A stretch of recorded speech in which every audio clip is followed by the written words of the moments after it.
इस साल का लास्ट क्लास करना है अब, नहीं? So the exercise is 11.2 exercise है और इसका थियोरी पूरा हो चुका है। सीधा समानुपाती का थ्योरी हुआ, उसका एक एक्सरसाइज भी हमने किया। उसमें कुछ टेक्निकल प्रॉब्लम हो गया तो उसका ठीक है, उसको एक बार फिर से कर देंगे, लेकिन पहले 11.2 कंप्लीट करते हैं। तो देखो,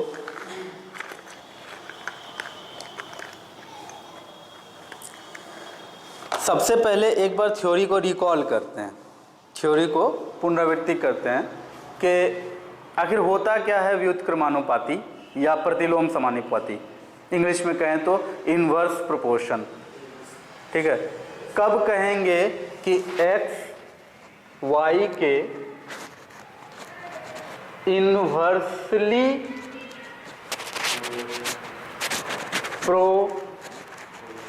प्रोपोर्शनेट है या x y के इनवर्सली प्रोपोर्शन में है, x y के व्युत्क्रमानुपाती है, x y के प्रतिलोम समानुपाती है, इतना सारा नाम है। तो सवाल ये आता है कि कब कहेंगे कि ऐसा होगा, x और y के बीच में ऐसा रिलेशन होगा, कब माना जाएगा? तो इसका एक और केवल एक ही शर्त है कि x1 y1 बराबर y2 बटा x1 हो जाए, y2 बटा x2 हो जाए। सॉरी, मैं उल्टा लिख दिया क्या? सॉरी, उल्टा लिख दिया, सही कर देते हैं, जो आपको पढ़ाए हैं वही करते हैं। तो x1 बटा y1 या x1 बटा x2 बराबर हो जाए y2 बटा y1 के। ये पढ़ाए थे आपको, है ना? अगर आप इसको देखना चाहते हैं कि सर सेम मतलब x1 y1 एक तरफ रखेंगे तो क्या होगा, तो ऐसा भी आप दिखा सकते हैं कि x1 y1 equals x2 y2। कोई दिक्कत है? ये दिखा दो या ये दिखा दो, कुछ भी तुम अगर चेक कर लेते हो, कहीं मान लो कि कोई डाटा दिया गया है, कोई डाटा कहीं पर दिया गया है, डाटा समझते हो ना, आंकड़ा, संख्या के रूप में कोई भी सूचना जो प्राप्त होता है उसी को डाटा कहते हैं। कहीं कोई डाटा दे दिया गया है और पूछ रहा है तुमसे कि बताओ इसमें इनवर्स प्रोपोर्शन का रिलेशन बन रहा है या नहीं बन रहा है, तो तुम उस डाटा में चेक करो कि ये संबंध बन रहा है। अगर बन रहा है तो कहेंगे हाँ इनवर्सली प्रोपोर्शनल है, अगर ये संबंध बन रहा है तो भी कहेंगे इनवर्सली प्रोपोर्शनल है, अगर ये दोनों में से कोई भी संबंध नहीं बन रहा है तो कहेंगे इनवर्सली प्रोपोर्शनल नहीं है। कोई दिक्कत? तो कह देने से तो समझ में आएगा नहीं तुम्हें। चलो एक करते हैं कुछ यहाँ काम, एक एग्जाम्पल करते हैं, उसके बाद कुछ समझ में शायद आए।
ऐसा कोई चार्ट आपको दे दिया गया है, ये एक तालिका इस तरह से दे दिया गया है। अब आपसे क्वेश्चन ये है कि बताइए x और y आपस में प्रतिलोम समानुपाती है अथवा नहीं, वेदर x और y are inversely proportionate to each other और नॉट, है या नहीं। कैसे चेक करेंगे? बहुत इजी है चेक करना। हम लोग देखो एक अपना एक तरीका बनाए हुए हैं कि पहला वाला जो x के सामने होता है उसको हम लोग कहते हैं x1, नहीं दूसरा जो होता है उसको कहते हैं x2, ऐसे सो ऑन हम लोग का चलता रहता है अपना नामांकन हम लोग इसी तरह से करते हैं। उसी तरह से y का भी वैल्यू एक, पहला, दूसरा, तीसरा, उसको भी हम लोग नामांकन कर लेते हैं। तो देखो ध्यान से, यहाँ हम लोग चेक करेंगे कि x1 बटा x2 कितना निकला हुआ, x1 बटा x2 का मान निकालेंगे, फिर y1 बटा y2 का मान निकालेंगे और देखेंगे क्या क्या होता है फिर। चलो x1 बटा x2 का मान निकालो। x1 है आपका 1 और x2 है आपका 2, कोई दिक्कत नहीं ना। अब y के वैल्यू में चलो, y1 का वैल्यू है 100, y2 का वैल्यू है 50, यहाँ तो 1/2 है, बहुत करोगे तो तुम ये कर सकते हो कि इसको 0.5 लिख सकते हो, लेकिन लिखने की कोई ज़रूरत नहीं है, आप इसको 1/2 ही रहने देना, ठीक है। यहाँ पर क्या होगा कि 50 दूनी 100 तो 2 आ जाएगा, है ना। अब देखो y1 बटा y2 अगर 2 है, पहले से हम लोग का कितना निकला है यहाँ 1/2, उधर 1/2 कैसे आएगा इस तरफ, तो क्या हम लोग इसको लिख सकते हैं, दिस इम्प्लाइज y2 बटा y1 बराबर 1/2। y1 बटा y2 अगर 2 है तो y2 बटा y1 क्या हो जाएगा 1/2, क्योंकि इस तरफ डिनोमिनेटर को न्यूमरेटर बनाएंगे तो इस तरफ भी 2 के नीचे कुछ नहीं है तो 1 है तो 1 ऊपर जाएगा, ठीक है। यहाँ का हर को यहाँ का अंश बना दिए, अंश को हर बना दिए, तो बराबर के उस तरफ भी तो वही काम होगा। इस आधार पे हम लोग यहाँ अब कह सकते हैं कि यहाँ हमारा रिलेशन आ रहा है x1 बटा x2 इक्वल टू y2 बटा y1। आया, कोई दिक्कत है नहीं ना। ये तो एक मतलब ये तो एक डाटा के लिए हुआ, एक सेट का डाटा हुआ। ऐसा ही रिलेशन आपको कहाँ कहाँ चेक करना पड़ेगा, सबके लिए चेक करना पड़ेगा। क्या सबके साथ ऐसा रिलेशन हो रहा है कि नहीं हो रहा है। देखो इस चार्ट में जितने भी डाटा दिए गए हैं x के, उस x का वैल्यू के लिए एक y का भी वैल्यू सामने है, तो हर जगह ये चीज आना चाहिए, हर जगह ये बात होना चाहिए। अब जैसे देखो इसको ऐसे समझो, 1/2 किए थे, चलो अब लगे हाथों 1/4 करो मने मन, 1/4 मन ही मन देखो कितना आया, 1/4 आया है। अब देखो 100/25 कट के कितना आएगा, कहीं रफ कर लो। पहला आया है 1/4, दूसरा कितना आया है 100/25, 25 चौके 100 नहीं हो जाएगा, 100/25, 4 नहीं आएगा, 1/4 और 4 फिर उल्टा हो गया। अब देखो इसमें चेक करो 1/5, ये तो अपनी जगह 1/5 है। अब 5 के लिए क्या वैल्यू है y का 20, अब 100/20 करो, 100/20 क्या होगा 100/20 5 होगा, 1/5 और 5 एक दूसरे का उल्टा हो गया। 1/10 वो तो अपनी जगह पे ठीक है, इसमें कुछ आगे कर नहीं सकते हैं, लेकिन 100/10 कितना आएगा, उल्टा हो गया, व्युत्क्रम हुआ। 1/100, 1/100 ठीक है, 1/100, 100/1 एक दूसरे का उल्टा है। यानी कि इस चार्ट का x का कोई भी वैल्यू के लिए y का वैल्यू जो आ रहा है उसके लिए ये वाला रिलेशन ठीक बैठ रहा है कि x1 बटा x2 बराबर y2 बटा y1, ठीक है। तो x1 बटा x2 बराबर y2 बटा y1, यानी कि उल्टा हो रहा है ना।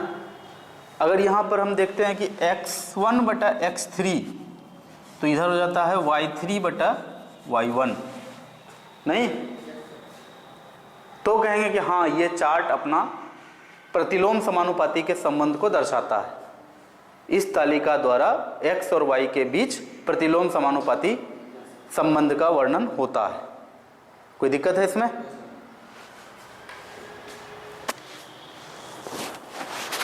पहला क्वेश्चन क्या है? पहला क्वेश्चन, क्वेश्चन में पहले ही आपको कह दिया गया कि x और y क्या है? एक दूसरे के व्युत्क्रम समानुपाती है ना, या फिर व्युत्क्रमानुपाती है, एक ही बात है, व्युत्क्रमानुपाती है। और एक चार्ट भी दे दिया गया। पहले आपको क्या दिया गया कि व्युत्क्रम समानुपाती है, और एक चार्ट भी दे दिया गया है x y, यही आपका चार्ट है। पहला है वैल्यू 8 9, फिर आपका वैल्यू क्या है 6 12, फिर आपका वैल्यू क्या है 4 डॉट डॉट डॉट, फिर आपका वैल्यू क्या है डॉट डॉट डॉट 10, फिर आपका वैल्यू क्या है 36 डॉट डॉट डॉट। बोलेगा ये क्वेश्चन कैसे बनेगा? बहुत ही इजी है। क्या? सबसे पहली बात, एक बार चेक कर लो मन ही मन कि क्या ये जो दिया गया ये सही है कि नहीं है।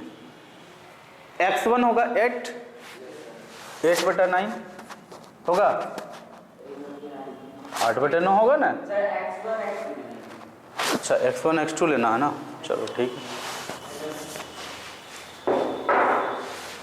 है। x1 बटा x2 क्या हो जाएगा 8 बटा 6 होगा, और y1 बटा y2 क्या होगा 9 बटा 12। 8 बटा 6 देखो तो क्या होगा 2 चौके 8, 2 तिया 6, यहाँ पे 3 तिया 9, 3 चौके 12। देखो कुछ मिला तुमको?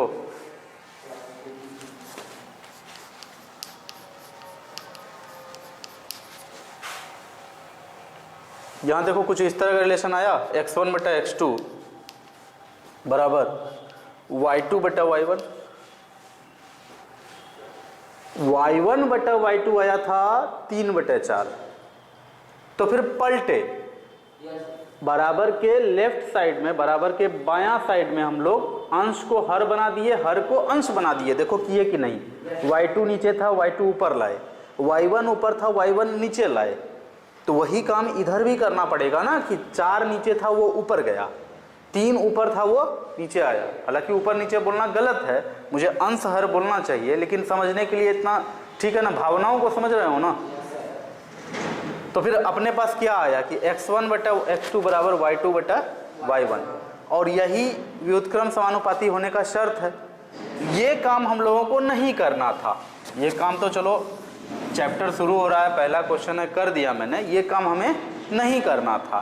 क्यों नहीं करना था? क्योंकि क्वेश्चन ने पहले ही कह दिया कि ये जो दिया गया डाटा है ये व्युत्क्रम समानुपाती है x और y आपस में, तो ये काम करके देखना नहीं है।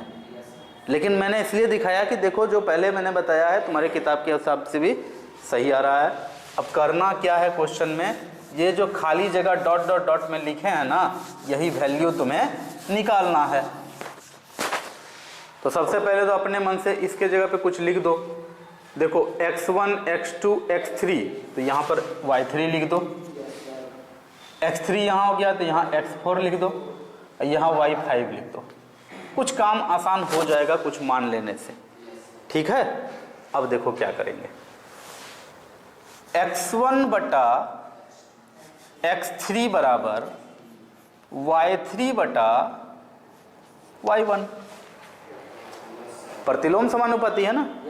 तो यहाँ लिखना पड़ेगा पहले कि चूंकि x और y आपस में व्युत्क्रमानुपाती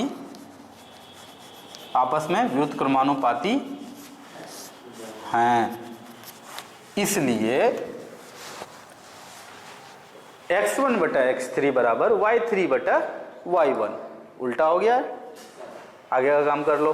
क्या होगा 8 बटा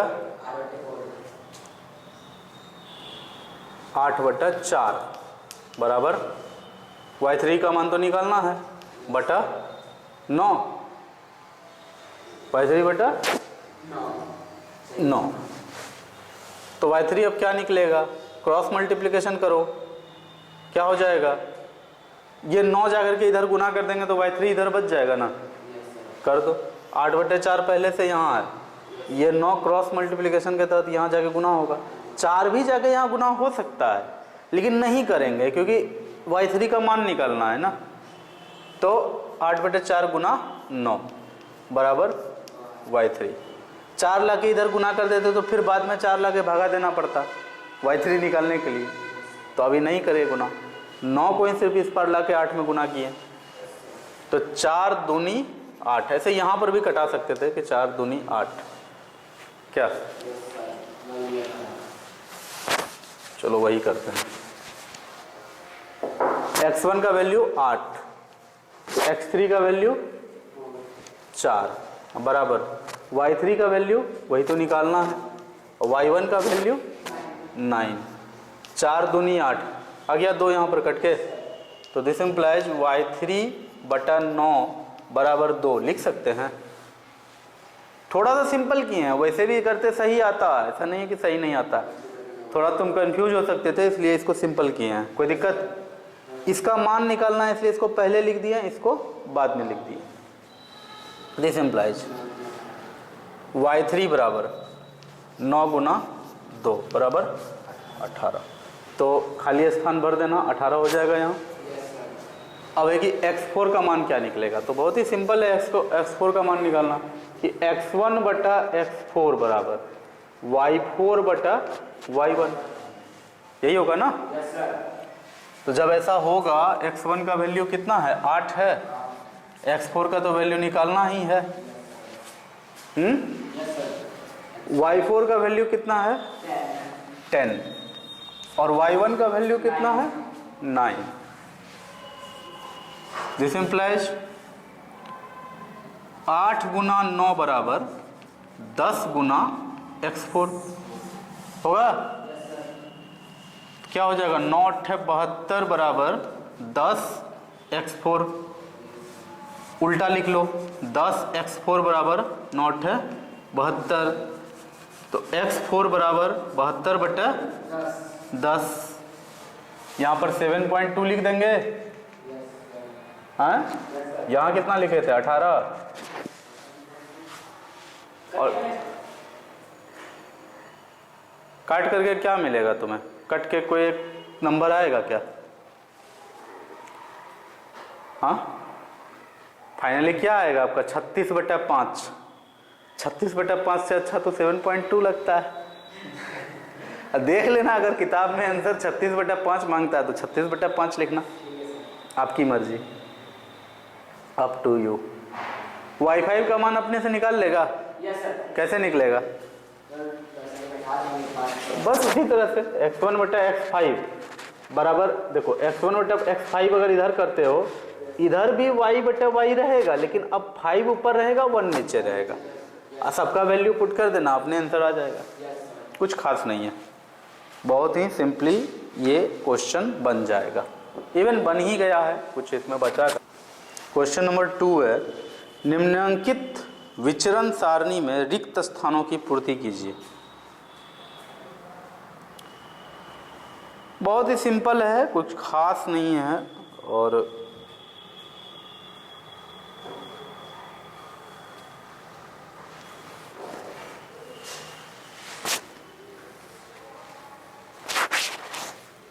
यहाँ दिया हुआ है चाल, नहीं चाल, और नीचे फिर क्या है समय।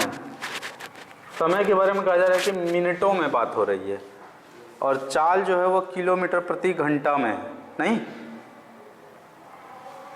और आपको दिया हुआ कुछ इस तरह का है, यहाँ 4 है, यहाँ डॉट डॉट डॉट है, फिर यहाँ 8 है, और यहाँ पर 40 है, ठीक है।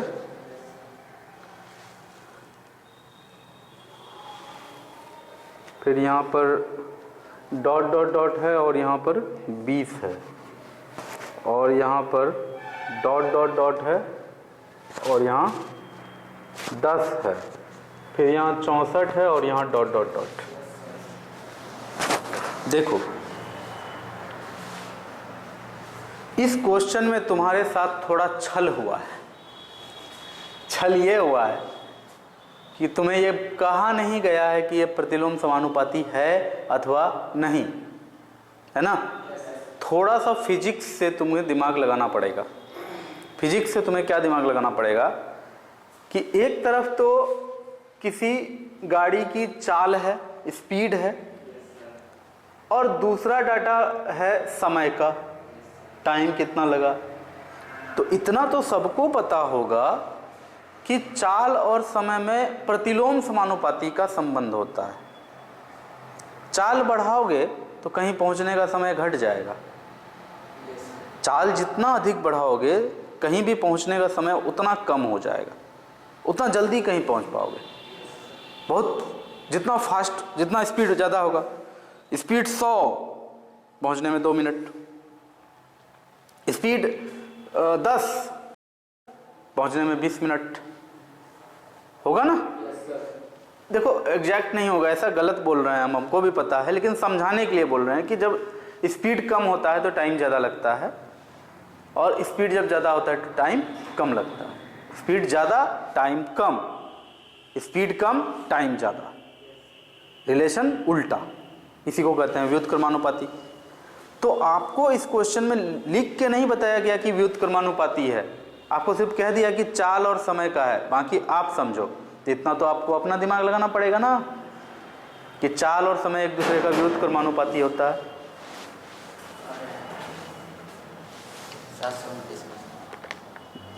कर देते हैं हम तुम, ठीक।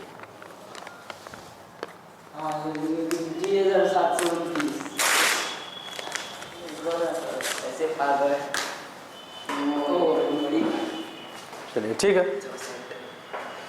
देखो यहाँ ओके। तो ये तो क्लियर हो गया कि ये क्या है, व्युत्क्रम समानुपाती का संबंध है। और स्पीड भी तुम निकालना चाहो तो निकल सकता है, जैसे 8 किलोमीटर में 40 मिनट का समय लगा। सॉरी, डिस्टेंस भी निकालना चाहो तो निकल सकता है, चाहो तो डिस्टेंस भी निकल सकता है, लेकिन हम लोग यहाँ डिस्टेंस निकालेंगे नहीं। डिस्टेंस निकाल के अगर इसको बनाएंगे तो ये तो फिर फिजिक्स का सवाल हो जाएगा।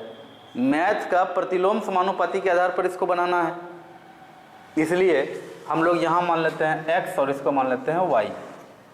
चाल क्या है x, समय क्या है y, और आपको x2 और y2 का मान सिर्फ दिया हुआ है, कोई दिक्कत नहीं ना। चलो इसके लिए सबसे पहला y1 का मान निकालना है, फिर x3 का मान निकालना है, फिर x4 का, फिर y5 का। नहीं, हम एक निकाल के देते हैं, बाकी आप निकालेंगे। कैसे निकालेंगे देखो, हमें y1 का मान निकालना है। हम क्या करेंगे, x1 बटा x2 बराबर होता है y2 बटा y1। कोई दिक्कत? तो दिस इम्प्लाइज x1 का वैल्यू डालो 4 बटा 8 बराबर y2 का वैल्यू 40, y1 का वैल्यू वही तो निकालना है। 4 बटे 8 2 से हो गया, खेल ख़त्म। क्रॉस मल्टीप्लिकेशन कर दो, यहाँ कुछ नहीं है तो 1 है, y1 गुना 1 y1 होगा, और 40 गुना 2 80। तो दिस इम्प्लाइज y1 बराबर 80। क्लियर है? बहुत ही सिंपल है। जब y1 का मान आपके पास निकल गया, यहाँ 80 आ गया है, अब तो कुछ बचा ही नहीं। आपको x3 का मान निकालना है, कोई दिक्कत नहीं है। x1 बटा x3 बराबर y3 बटा y1 रख दो। आपको क्या निकालना था, यही निकालना था ना, बाकी 3 चीज़ पता है, x3 निकल जाएगा। आपको क्या निकालना है, x4, x1 बटा x4 बराबर y4 बटा y1, आराम से निकलेगा वो भी। उसी तरह से y5 का मान अगर निकालना है तो x1 बटा x5 बराबर y5 बटा y1। कितना इजी है, बहुत इजी है। अच्छा, अभी तुरंत मैंने कहा कि इसमें डिस्टेंस निकालने के बाद तुम ये सारे क्वेश्चन को बना सकते हो। कोई कर सकता है ऐसा? डिस्टेंस का क्या फॉर्मूला होता है? ये तो वह मैथमेटिक्स में ये जो चैप्टर चल रहा है उसके थ्रू बनाए। चलो इसी बहाने फिजिक्स को भी थोड़ा रिकॉल करते हैं। बताओ कैसे बनाएंगे?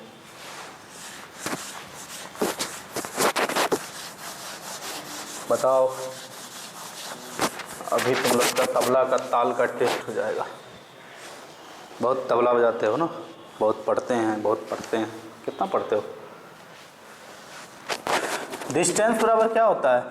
दूरी बराबर चाल गुना समय, स्पीड गुना टाइम। यहाँ पर समय मिनट में है ना, इसको घंटा में बदलना पड़ेगा क्योंकि यहाँ 4 किलोमीटर प्रति घंटा है। 40 मिनट बराबर क्या हो जाएगा? 2/3 घंटा, बोलो ना जी।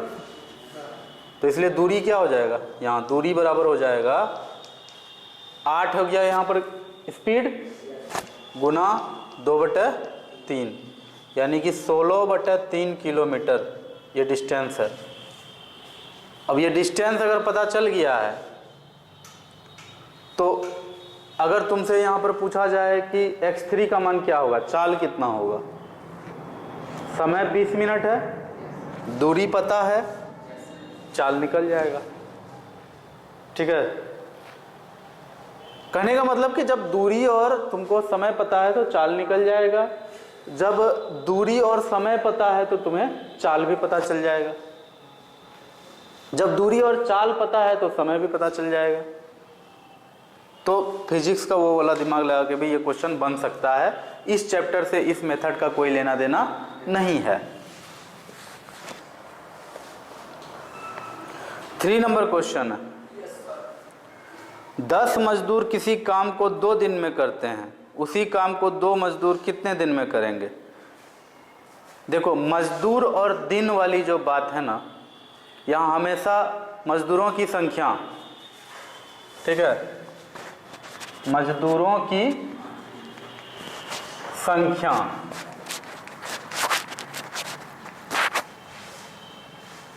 और समय हमेशा एक दूसरे के व्युत्क्रमानुपाती होता है।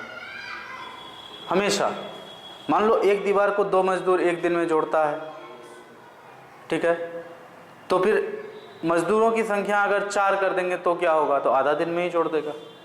मजदूरों की संख्या 1 कर देंगे तो दिन का संख्या बढ़ जाएगा। इन दोनों के बीच में हमेशा इन्वर्स रिलेशन होता है। जितना गुना मजदूर बढ़ाओगे उतना गुना समय कम लगेगा, जितना गुना मजदूर कम करोगे उतना गुना समय ज़्यादा लगेगा। तो क्वेश्चन ये है कि 10 मजदूर किसी काम को 2 दिन में करते हैं, इसमें तो तुम्हें कुछ ज़्यादा टेंशन लेना ही नहीं है, सीधी सी बात है। एक्स वाई 10 मजदूर 2 दिन में किया है ना, तो फिर क्वेश्चन में फिर क्या है? उसी काम को 2 मजदूर कितने दिन में करेंगे? 10 मजदूर 2 दिन, है ना, 2 मजदूर कितने दिन?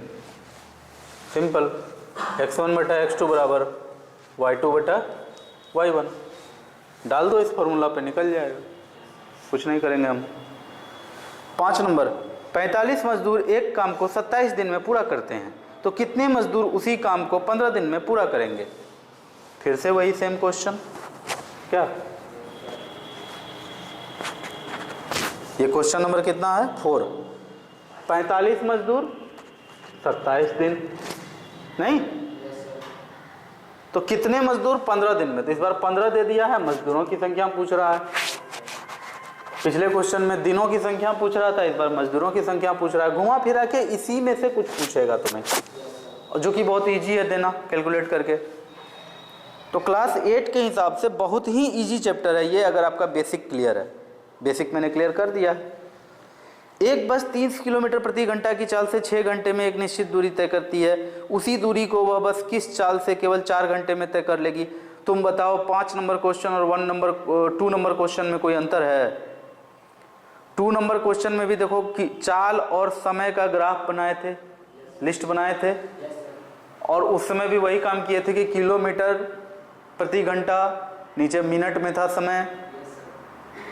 वही काम तुम देखो क्वेश्चन नंबर 5 में भी हो रहा है। सिंपल सी बात है, फिर से एक बार कहते हैं, अभी तुरंत कहे हैं, फिर से कह रहे हैं कि चाल बढ़ाएंगे तो समय घटेगा। दूरी फिक्स है, यहाँ से घर मेरा अगर 2 किलोमीटर है तो वो तो फिक्स है, लेकिन गाड़ी का स्पीड अगर स्लो रखें तो 10 मिनट में पहुँचेंगे, गाड़ी का स्पीड फास्ट कर दें तो 2 मिनट में पहुँचेंगे। फास्ट कर दें मतलब गाड़ी का स्पीड 50 कर दें तो 2 मिनट में पहुंचेंगे। गाड़ी का स्पीड मतलब 10 कर दें, 15 कर दें, आराम से जाएं तो 5-10 मिनट लगेगा। तो बहुत ही सिंपल रिलेशन है। तो इसमें क्या करेंगे, फिर से यही चार्ट बना लेंगे x और y का। x हो गया इसमें चाल और y हो गया समय। तो क्वेश्चन क्या है, क्वेश्चन ये है कि 30 किलोमीटर प्रति घंटा के चाल से बस को चलाया गया तो 6 घंटा में पहुंचा, ठीक है। तो कितना चाल से चलाएगा कि 4 घंटा में पहुंचेगा, तो निकालो x2 इसी फॉर्मूला पर। कुछ दम है ये सब क्वेश्चन में? कोई दम नहीं है, एकदम इजी क्वेश्चन है। 40 घोड़े 1 क्विंटल चने को 7 दिन में खाते हैं तो कितने घोड़े उतने ही चने को 28 दिन में खाएंगे? तो देखो सिंपल सा बात है, ये तो और अच्छे से क्लियर दिख रहा है। घोड़ों की संख्या, चने का वजन एक दूसरे के व्युत्क्रमानुपाती होता है। चना अगर 10 kg है, घोड़ा 4 गो लेते आओ, सब तो खा जाएगा। घोड़ा अगर एक ही है, चना 10 kg है, तो एक घोड़ा नहीं खा पाएगा, उतना बच जाएगा, अगले दिन फिर खाएगा, ठीक है ना। तो एकदम सिंपल सा बात है कि देखो थोड़ा लोग कंफ्यूज कर सकता है, इवन कंफ्यूजन मुझे भी था जब मैं तुम लोगों के एज में था। अगर घोड़ों की संख्या बढ़ती है तो चने का वजन के साथ उसका समानुपाती का संबंध होता है। ज़्यादा घोड़ा लाओगे ज़्यादा चना चाहिए। लेकिन अगर चना फिक्स है कि चना गोदाम में फिक्स है, 50 kg चना है, तो घोड़ों का संख्या जितना बढ़ाओगे वो गोदाम में चना कितना दिन चलेगा, वो दिन का संख्या उतना घटेगा। घोड़ा ज़्यादा है तो कम में दिन में चना खत्म हो जाएगा, घोड़ा कम है तो ज़्यादा दिन तक चना चलेगा। तो घोड़ों की संख्या और दिनों की संख्या आपस में व्युत्क्रमानुपाती होता है।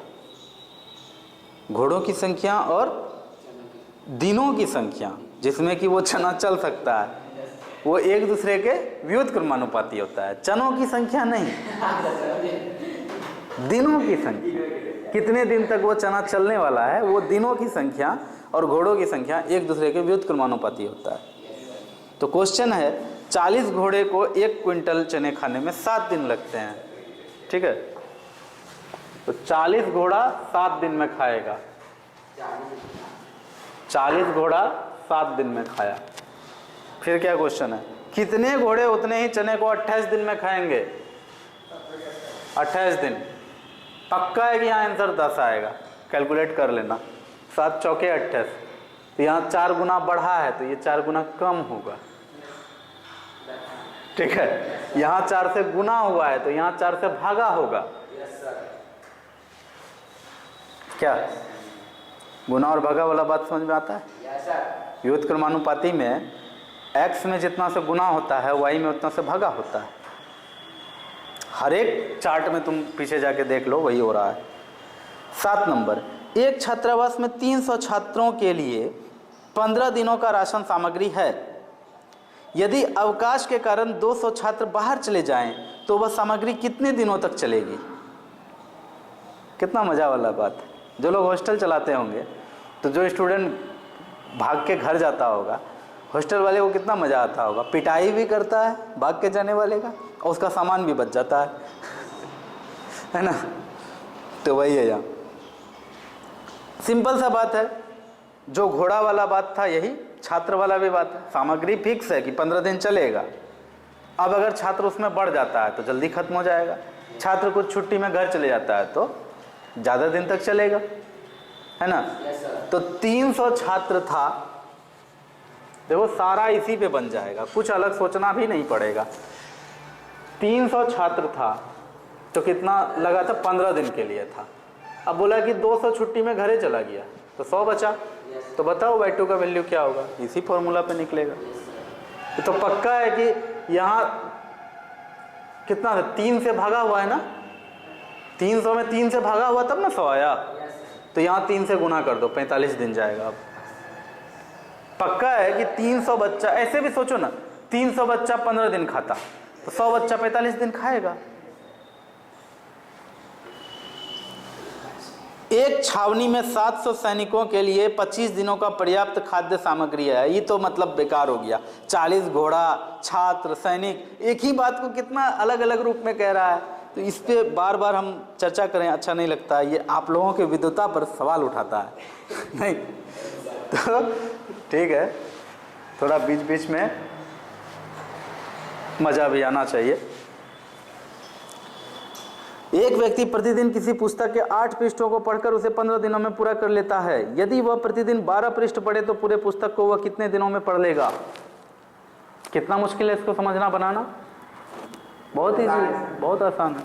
ये तो वही बात हुआ कि मतलब जितना ज़्यादा पृष्ठ तुम पढ़ोगे प्रतिदिन, किताब उतना जल्दी खत्म होगा ना। कोई दिक्कत है? तो वही चीज़ है। तो इस तरह का क्वेश्चन ऐसे देखो, इसको कुछ लोग ऐसे बनाएगा, 8 पृष्ठों को पढ़कर 15 दिनों में पूरा किया, यानी कि टोटल पेज कितना हुआ? 15 और 8 120, है ना। अब बोलेगा 10 पेज नहीं 12 पेज डेली पढ़ रहा है अब वो, तो फिर 12 पेज डेली पढ़ रहा है, टोटल पेज है 120, 120 बटे 12 10। उस तरह से भी आंसर आएगा कि कुल पृष्ठों की संख्या निकाल लिया जाए। लेकिन वो हमारा काम अभी नहीं है। चैप्टर क्या चल रहा है? Inverse proportion. तो उसी आधार पे बनाएंगे। कैसे बनाएंगे? पटाख से ये चार्ट बनाएंगे नहीं, और इसमें क्या करेंगे? क्या 8 पृष्ठ 12 दिन, 15 दिन, 8 पृष्ठ 15 दिन लगा, है ना। तो 12 पृष्ठ कितना दिन निकलेगा? अपने कुछ ना कुछ तो निकलेगा ही। लेकिन मेरा सीधा कहना है 8 बटे 12, मतलब 8 में कितना गुना करें कि 12 आ जाएगा? हाँ, 1.5 से गुना करेंगे? नहीं करेंगे? 8 डेढ़ा 12 नहीं होगा, 8 4 12 होता है। अरे 15 8 120 पॉइंट लगा, 12 आया। अब समझ में आया? मुंह बात आया तभी से। यहाँ पे 8 में 1.5 से गुना हुआ है ना, यहाँ भागा दे दीजिए 1.5 से।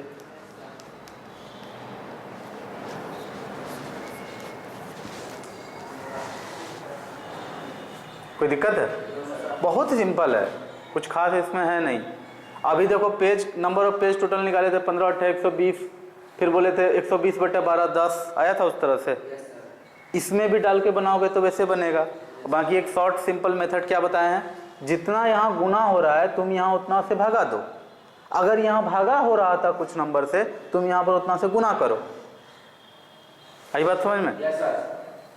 एक क्वेश्चन बचा हुआ है, वो तुम्हारे लिए छोड़ते हैं, नहीं तो फिर तुम साल के अंतिम दिन में भी एक क्वेश्चन खुद से नहीं करोगे तो फिर ये साल तुम्हारा बर्बाद हो जाएगा। इस तरह से आज 31 दिसंबर 2022 को तुम्हारा ये आखिरी क्लास मेरे साथ यही संपन्न होता है। नए साल की ढेर सारी शुभकामनाएं। Happy new year to all of you. Good bye.